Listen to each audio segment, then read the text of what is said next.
Okay, today we're going to talk about the Insight Airway Management System from Insiders, which is a Shenzhen, China company.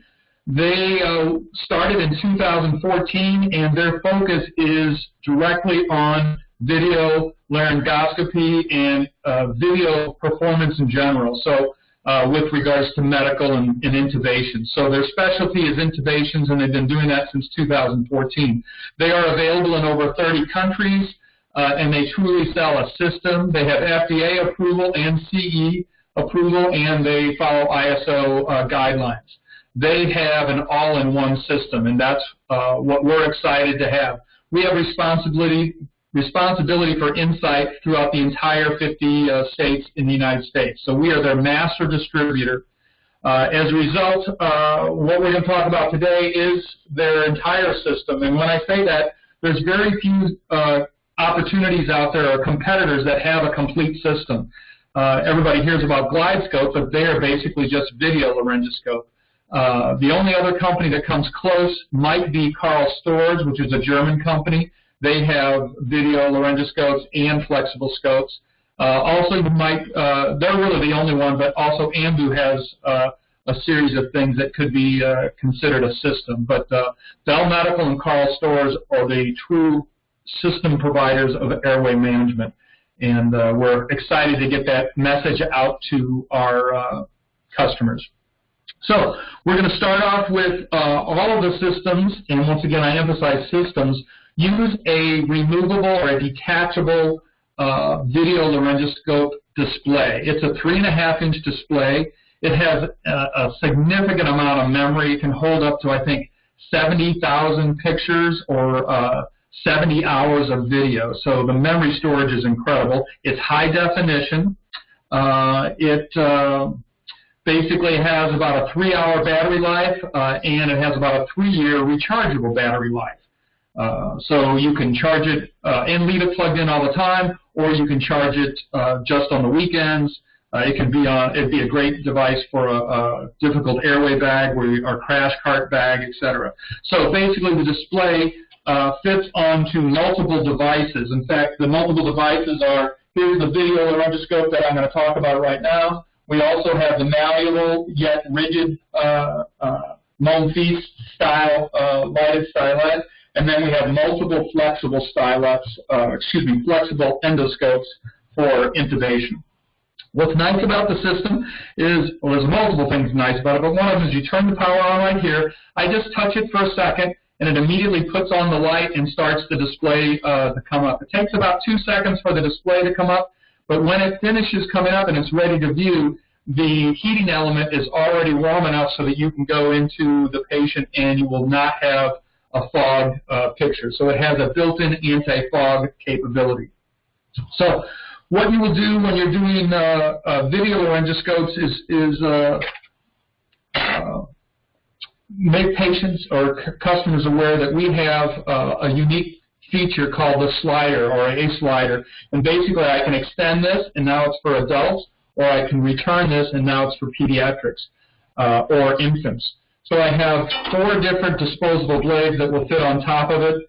I have the small, which is right here, the SS, which would be like a Mac 1. So Mac 1, Mac 2, Mac 3, Mac 4. So our largest would be equivalent to a Mac 4. So in this case, for this mannequin, I'm just going to use I'll use the small. It clicks on in place, and when you're finished using it, you will use your thumb or forefinger and dislocate it and then throw that into the trash. But that slider is a unique feature that no one else has that allows this video laryngoscope to go from infant all the way up to the largest adult. So when I do an intubation, I would generally have the opportunity to use various stylets. This is a malleable stylet. It's like a coat hanger with a coating on it that a lot of people have available for them, and they usually put a hockey stick at the end of the endotracheal tube. There's also a rigid stylet. This happens to be the one from Glidescope. So this is the Glidescope stylet, and it goes down to a certain distal point there. And then we have our Insight. This is $39 to $45 from Glidescope. Ours is, I think, $25, something like that. And it also is a rigid and has a pre-curve to it. Now, you can adjust these curves slightly, but basically the curve is in there pretty good. So what we'll do is we'll show you an intubation. I'm going to do this a little bit lower. So what I would do is I would power on the system, and generally what you're going to want to do and instruct people, although they know this pretty much, is you're going to go down center line, you're going to look at the mouth. That's the most important thing. You're going to watch the tip of the blade go past the tongue, and once the tip of the blade goes past the tongue, then you're going to want to look at the display. Now, I'm not positive you can see that, but at the very top of the display, you can actually kind of see a little tissue, and that's called the Vallecula. A Mac blade goes in the Vallecula, and when you go into that Vallecula and you lift up a little bit, you see the vocal cords visible up the top of the display. So I would see those vocal cords, and then what I will do is I'll take my endotracheal tube and I'll come in at the side, and then I'll kind of rotate it around. And as soon as I see the tip of my endotracheal tube, I like to pull it back a little bit, and I use what's called a slot machine motion. I'm basically pulling the endotracheal tube back, which if I pull it back up here, it raises it a lot at the end of the endotracheal tube, the distal tip. And it brings that up higher, and thus I can advance it, and it goes into the trachea, or through the vocal cords basically, and through the trachea. So now, and then I would take my endotracheal tube out this way. Generally, you'd have an assistant doing that, but I can confirm that I'm in the trachea. The trachea is above the esophagus. If you were just going to lift up and open a patient's mouth and force a tube into them, it would naturally go in the esophagus. The esophagus is just easier to get to, and that's why you have to have devices like this that present the vocal cords to you, and then you have a stylet that lifts that endotracheal tube closer to the vocal cords. So that's an example of an intubation with the video system. I'm going to do one more, and this time I'll do it with a Glidescope styler because it's loaded. And I'm going to do one of the features that's kind of nice on this system. I have the ability of taking a picture. Hopefully you heard that. That just took a picture. Or I can hold it, and it makes a tone, and now I'm taking video. I go in, I see the video I see the vocal cords. I pass the tube through the vocal cords, take out the stylet, I've viewed it, go through, and then I press the video. Now to review that video, I press the menu key, and there's a video button, and then I would press the video.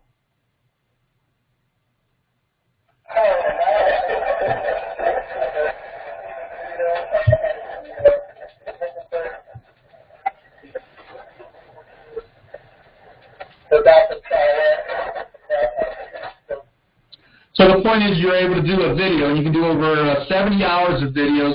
They can be downloaded to a computer or to a EMR, a hospital record-keeping system. Likewise, it's very easy with this touchscreen display for me to delete that. So I just press the trash can, I press the video, press the trash can, it says, "Are you sure?" And I say yes, and now it's deleted. So having a touchscreen display is a big advantage. Other systems have multiple buttons up top, and it's very difficult to manipulate and decide what to do and how to do different things with the data. So that's the Insight Video Laryngoscope.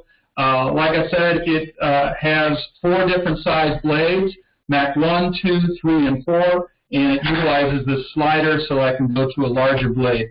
They click on, you hear them click, and then I can just take my fingernail or my thumb and go over to the trash can and dispose of it that way.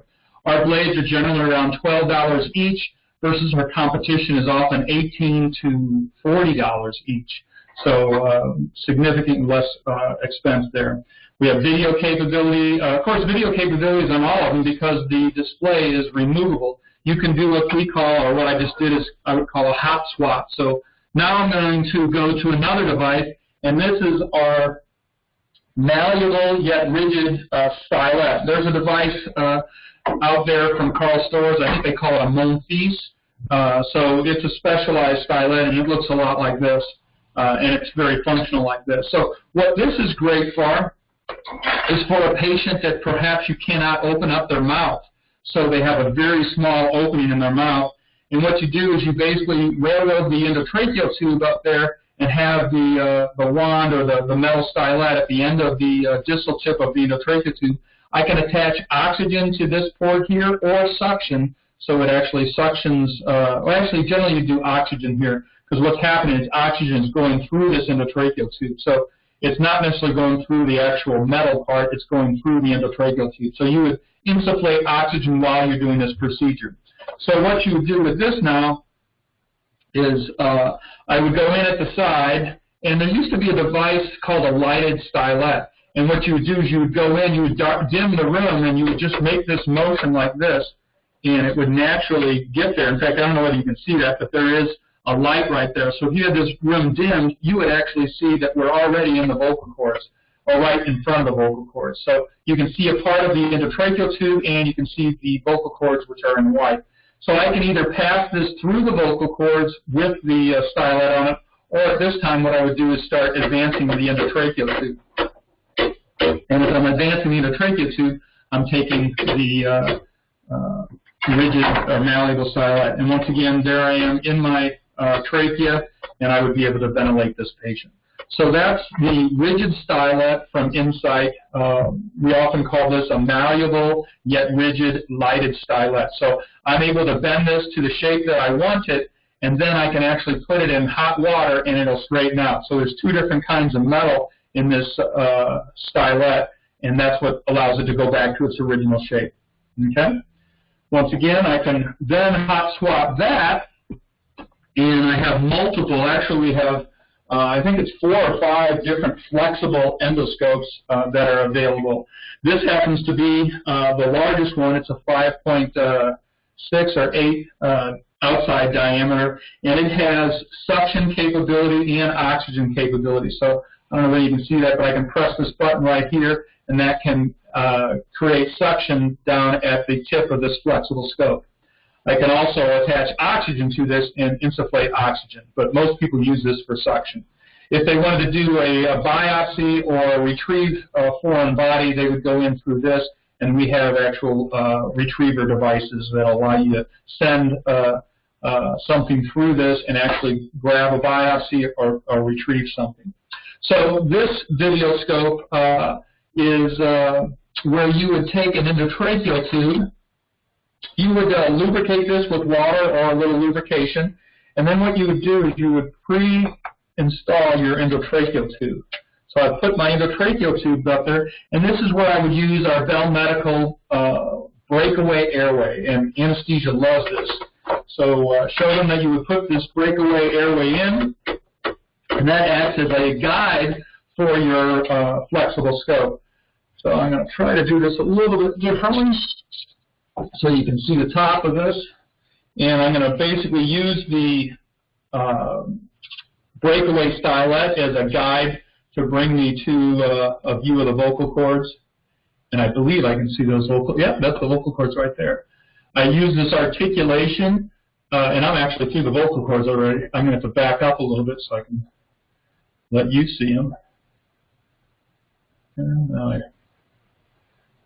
And basically the flexibility of the scope is through this trigger right here, and up is down on the scope and down is up on the scope, which is the typical thing with other video scopes. So now I can actually see the light. I'm going to adjust this again.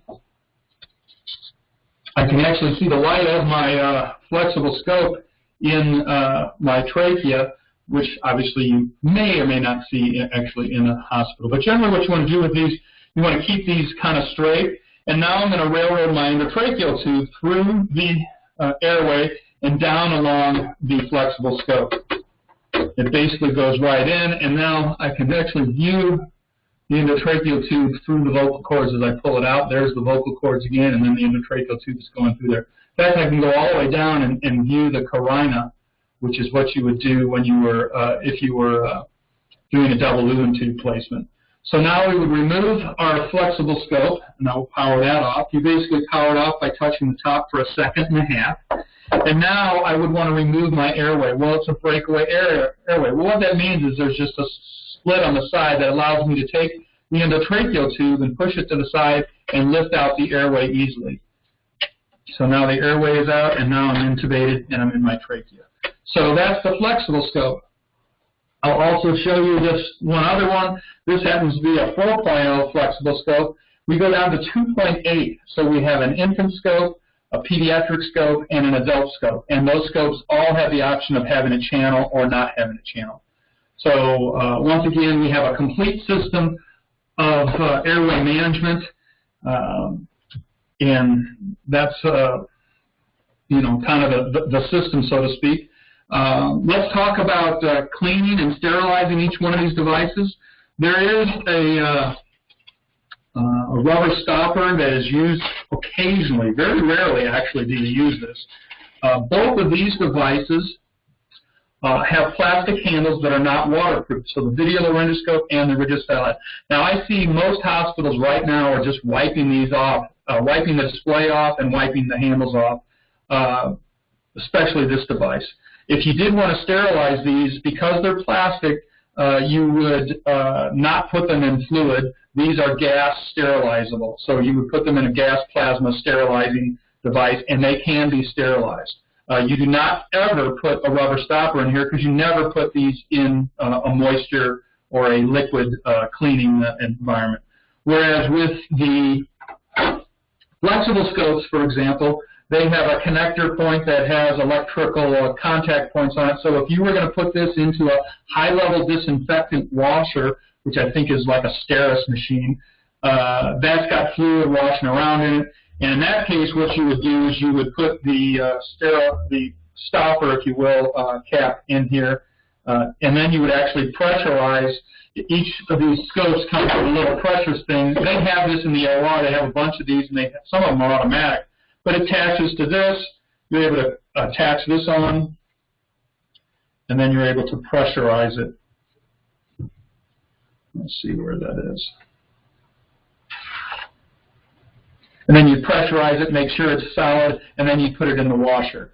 After you've high-level disinfectant, that's sometimes all you need to do for a lot of hospitals. But if they wanted to sterilize this, they would remove this because that has pressure in it, and they would put this in a gas plasma tray, and it would go through the sterilization cycle. We do have a new instructions for use, or IFU, coming out that explains all of that, and you can hand that to the people that are responsible for it. But be aware, these two handles, because they're plastic and not waterproof, they will not go in a washer.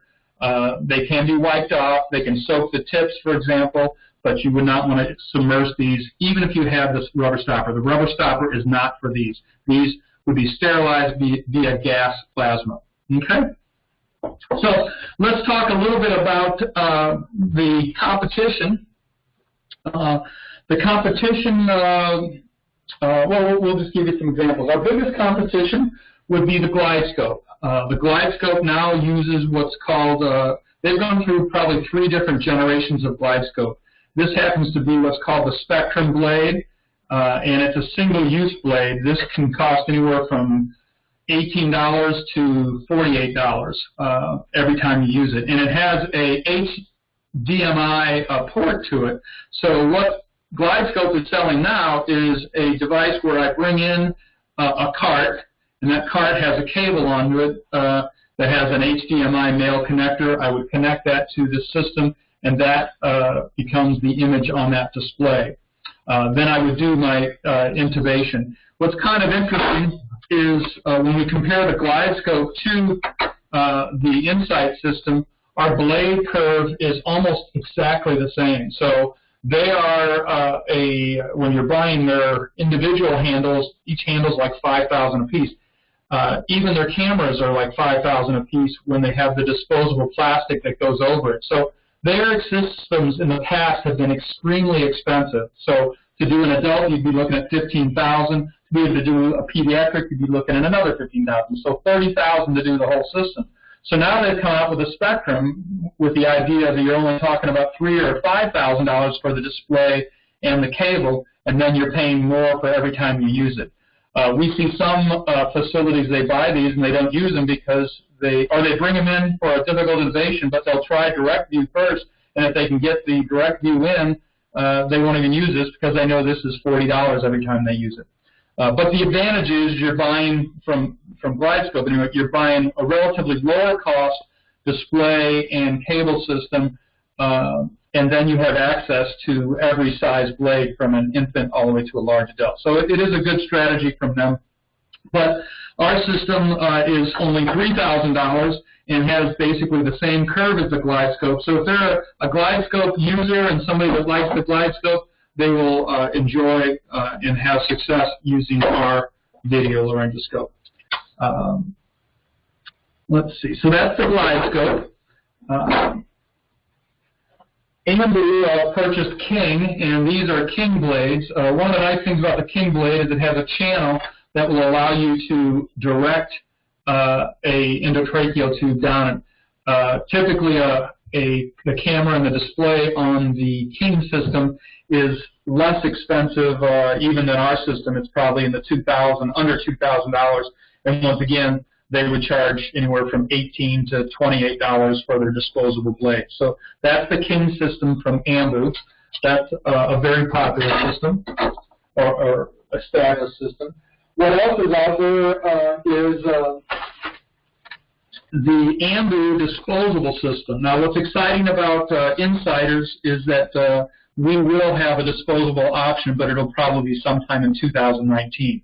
So for right now, we can't compete with this except with our reusable devices. Now, what's great about our reusable devices is they're all under $10,000. In fact, some of them are in the $5,000 to $7,000 range.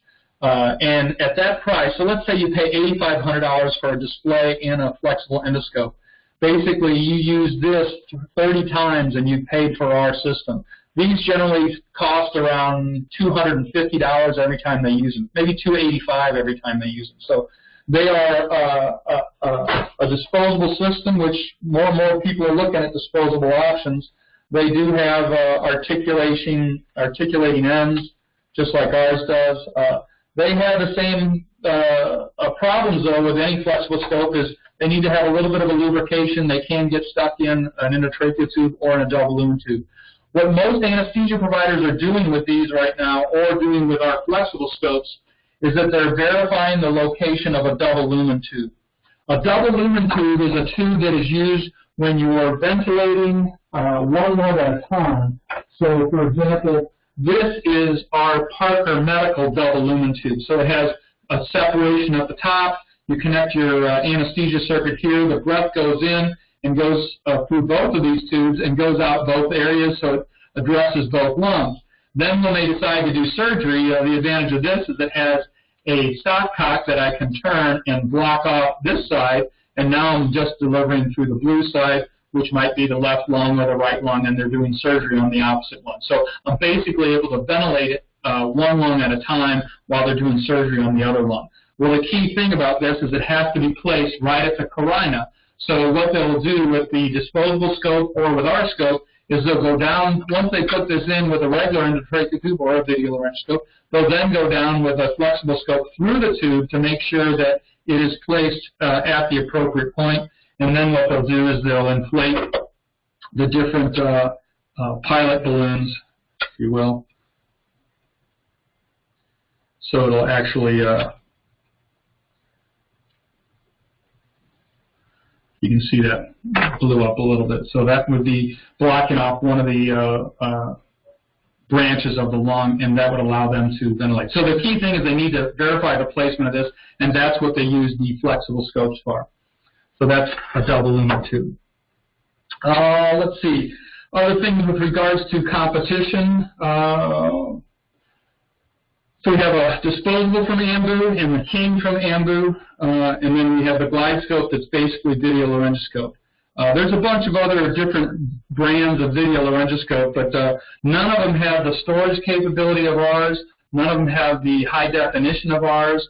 None of them have a reasonable cost on disposables, and none of them especially can do both infant and adult. So this slider is something you want to show. Now, when you leave a system for demo, after you've hopefully spent the morning with them, be aware and show them this, that if they have their system on and somehow the slider gets pushed in so it's in pediatric mode, and then they add an adult tube to it, what they'll get is a picture of the inside of the plastic there. So the camera's too far back and it's just showing the plastic. So if that happens to them, they would want to remove this, they would extend the slider, then they would put their camera back on, and then they're going to get a good display. Now when you're actually presenting this to customers, you do not need a mannequin head. The best way to do it is just form a little kind of a soft circle with your fingers, and that kind of gives you a natural tunnel to look down and be able to see,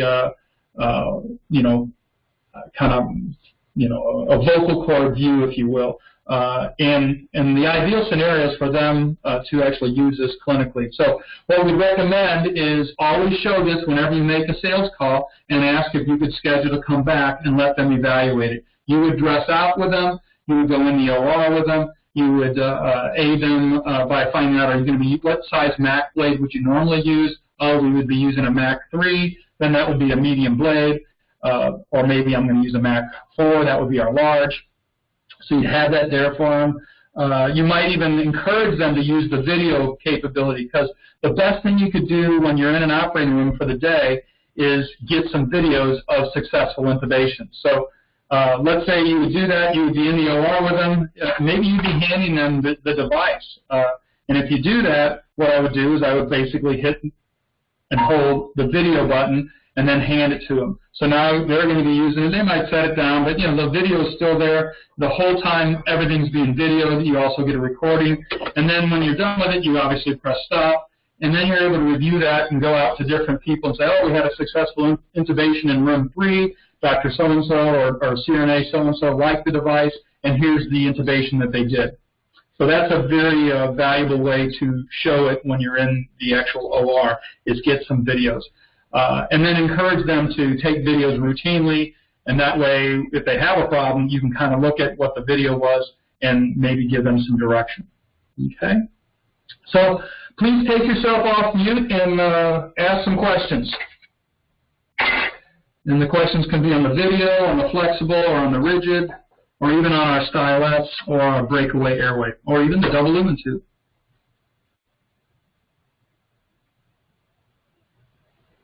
Then you have to take yourself individually off mute if you want to ask a question.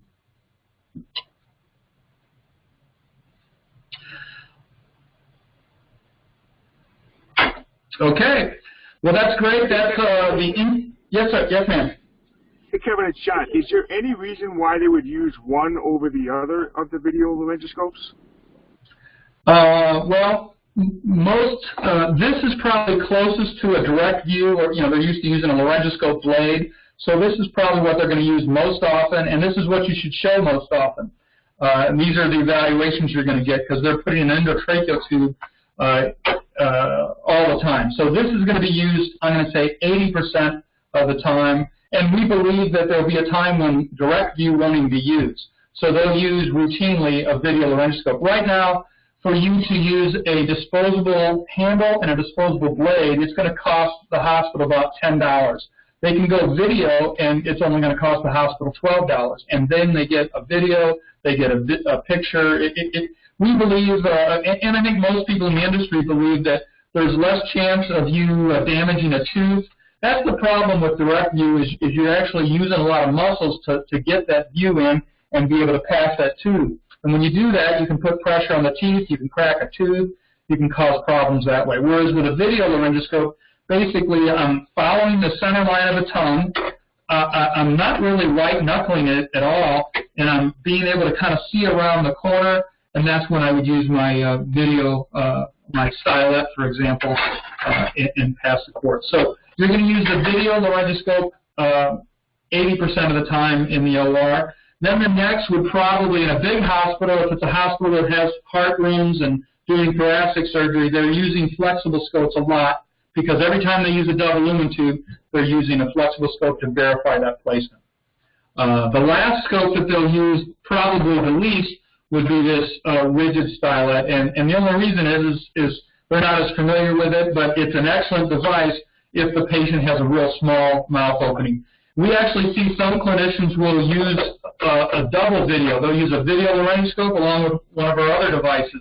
and they'll actually have 2 displays. And that's something that's pretty exciting that you can do with the Insight system. So, yeah, so video is going to be the one that's going to be used most often. Does that make sense? Yes, thanks. Good. Any other questions? Pricing-wise, everything we do is under $10,000. The video laryngoscope, often our list price is $3,350, but we can sell it for $3,000 in any kind of quantity situation. All of our flexible scopes are under $10,000. Some are as low as 6 and 7. And the other thing that's kind of exciting is they can buy a video laryngoscope with 1 display and then buy the flexible and the rigid malleable stylet without displays, and they can share that display between the 2 of them. A complete system is approximately $19,000, and that includes 2 flexible scopes, a video laryngoscope, a rigid malleable lighted stylet, and 2 of our displays. And that's approximately $19,000. And then they get that in a complete case like this. So that's an option they have. Any other questions? Well, good. Thank you, everybody. That concludes our presentation of the Insight video laryngoscope system. We have about 30 video laryngoscope demos, so we can send them out. Use the Bell Medical catalog to show the product. That's on our cover. And when you, in fact, this picture's on our cover. When you get to this or talk about it, ask immediately if they'd like to evaluate a new difficult airway tool. In fact, when you're trying to get appointments with anesthesia, it's great to be able to call them up and say, hey, I have some new products. One of them is a difficult airway management system that you have to see. And even if you're just bringing in a catalog, they'll see it, they'll get the idea, and they'll say, yeah, I want to try this one, or hey, we need flexible scopes. So that's the kind of thing you want to do. Use the catalog to set up an evaluation and then move forward. Thanks, everyone. Have a great day.